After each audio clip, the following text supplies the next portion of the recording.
まあ、うちは長男しかいないので、うん、長男にどうやってこの環境を作るかっていうのがもう、自分たちの子育ての最大のテーマだなと思ほんってる。とそうですそうそうそうそう。ね。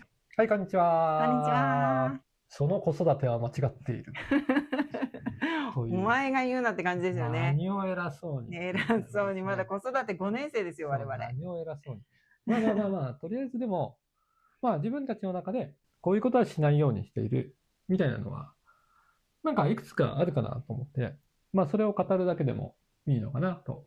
一つなんかそういうのあります？よく喋ることと、あよくと、話しかけることみたい話しな。かけること、はいはい。あと、言語化。うわーって泣いちゃったりするときに、うん。あ、これが悲しかったんだねとか、ママがこれをしちゃったから嫌だったんだねとかさ。そういうのは、なるべく言うようにして。例えば子供がわーって泣いてます。で、どういう声かけをするみたいなことですか？なんで泣いちゃったのかわからないような時とかさ、で、どうするの？に探っていって、あ、これが嫌だったんだね、みたいなので、あ、お母さんが言語化するの？そう。嫌なことをこう、言語化してあげてる。一回あったのは、カビキラーを買ってきて、目先がまだ1歳とか2歳ぐらいで、見てたんですよ。これは何だろうと。だけど私はカビキラーだって分かってるから、あ、それはダメ、危ないって言ってバッて取ったのね。そしたらわーって泣き出して、ごめんね、今、ただ見てただけだったんだよね。これは何だろうって見てただけなのに、ママが取っちゃったら悲しいよね、ごめんねって言ったの。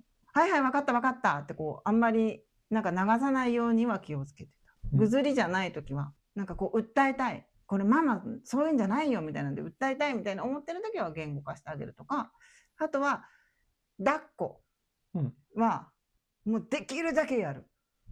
抱っこって言われたときは、その自分が何か火使っててできないとか思っても、ちょっと待ってて、今、火使ってるから、これが終わったら必ず抱っこするとか、それは赤ちゃんの時から気をつけて。つまりじゃあこう言うと、言語化しないのはよろしくないと。別にそういうわけではないけど、ただ、なんか大人になってもさ、この感情を言語化できないみたいな感じですごく困ることが多かったから、なんかそういうのに慣れてた方がいいだろうなと思って。お気をつけてることは。なるべく問いかけをする。そうね、答え言わないね。答えを与えるんだったら、何もしない方がいいと思ってるね。子供が自分自身で答えを見つけ出す方がいいと思ってるの。でも一番いいのは、質問をしてあげることかなと。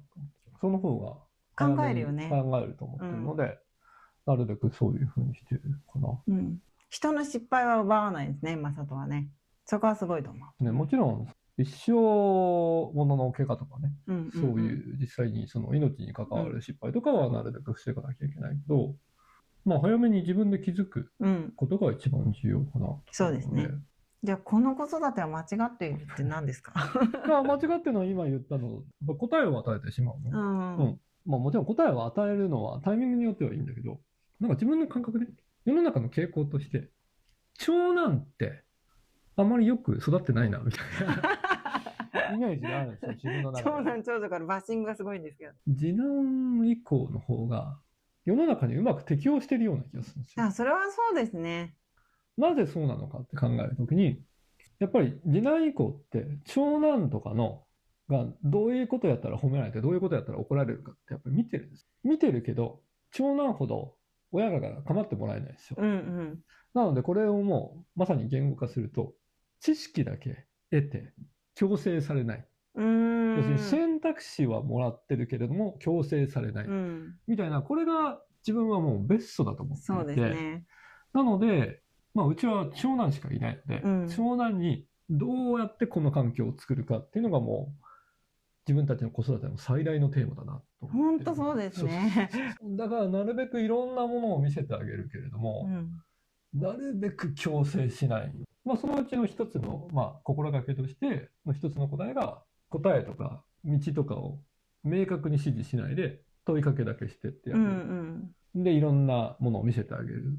っていうことに尽きるかな。朝ね、イラついちゃうんですよ。もう何時だから早くこれしろ、あれしろ、歯ブラシしろ、トイレ行け。そういうのもやめましょうって言われましたけど。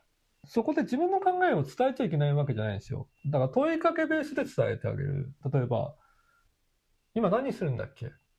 で、って言ったら、何をする時間なのかなと思ったけど、とか、自分だったらこんなことするけどね、とかなんかこういう強制のない形でこう選択肢を与えてあげるみたいなのはすごい大事なのかなと思って、まあ美咲が半年ぐらい前にマラソン大会1位になるからって毎日走るって言って、最近全然走ってないわけですよ。自分はもう最近言わない。もう言ったら強制になるんで。で、その結果が多分秋に出ますと。その結果を、まあ自分はそれでもいいんだって思えばそれでいいし、いや、来年こそはちょっともうちょっといろいろ考えてやろうって考えるのもいいし、それも本人次第なんで、勝つことが正しいわけではないので、努力の大変さを克服してでも本人が勝ちたいかどうかというところが、まあそれはもう本人の人生なので。なんかないですか、その他のお母さんとか見る機会多いんでしょ。なんかこういうの自分は違うんじゃないかなみたいな。びっくりしたのは、はい、お友達のママができないことに全くこうフォーカスしてないっていうのは、これは素晴らしいなと思って。こんだけ一緒にいて遊んでて全然知らなかったんですよ、できないことが。私だったら多分言っちゃってると思うの。美咲これができないんだよね、あれができないんだよねって言っちゃってると思うんだけど、フォーカスしてないからこそ言ってないんだと思う。その言わないようにしようとかそういうんじゃなくて、ありがたいなと思うのは、なんかそういうママしかあんまりいないかも。じゃあこの子育ては間違っているは何ですか？これはでもまあ他のところでも言ったかもしれないけど、やってるだけで親が動いてないみたいなのは、よくあるパターンかな。勉強しなさいって言いながら親が勉強してない。なんだろう、挨拶しなさいって言いながら親が挨拶してないとか、もっと運動しなさいっていうのは親が運動してないとか。でもそれはもう結構徹底してますもんね。マサトはそういうのさ、人に言うんだったらまず自分がやれよっていうのはもう超基本であるじゃないですか。ちょっと違うね、それね。どういうことですか？なんかその言い方はちょっと違うね。じゃあ言ってください。言ってることでやってることが一致してるだけですよ。人とのこのじゃないですよ。自分は運動も勉強も大事だと思ってるから、それを子供にも伝えてるし、それを自分もやってるだけで。別に美咲にやってもらうために自分がやってるわけじゃないでしょ。なんかそこを順番がちょっと、そうですね、順番がちょっと違う感じしましたね。それ順番が違うからみんな苦しいのかな。要するに言ってる本人の中でちゃんとこう消化されてないのかもしれないね。子供に言うんだから自分もやらなくちゃになっちゃうとしんどいと。になっちゃうか、世の中が言ってるから私も子供に言ってるけれども、私自身本当にそう思っているのかとか、それから私自身そう思ってるんだけどできてない、自分ではできていない。まあでもあると思いますよ。そういうのないんですか？いや、あると思いますよ。それは人間そんな強くないですもん。いいじゃないか、人間だもの。でもそれをさ、毎日そのさ、自分の思う理想と実際の自分のギャップと悩みながら、そこをでも少しでも一致させようと。まあ今の大人たちは20年、30年毎日生きてきたわけじゃないですか。40年経ってまだそれができない。そしたら子供はそんなことできるなんて思えるわけがないじゃないですか。40年も生きてる人ができてないのに、もうそれは人類には不可能なんだって思うしかないじゃないですか、そんな親みたいな。まあでもそこはちょっと難しいかな。私はなんか常に毎日理想はこうだこうだみたいなのでやってる時の方がしんどかった。しんどいってことはそれは理想じゃないってこと？そうなんだけどね。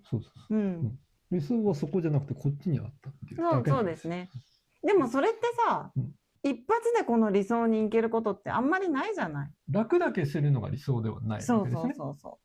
落とすのも大切だけど、自分を理想寄りに上げるのも大切なので、なのでそれをずっと人間はみんな何十年も、大人なんか特に何十年もしてきたわけじゃないですか。少しでもそこに近づいている人間を子供に見せられなかったら、子供なんか未来に希望なんか抱くはずもないですよね。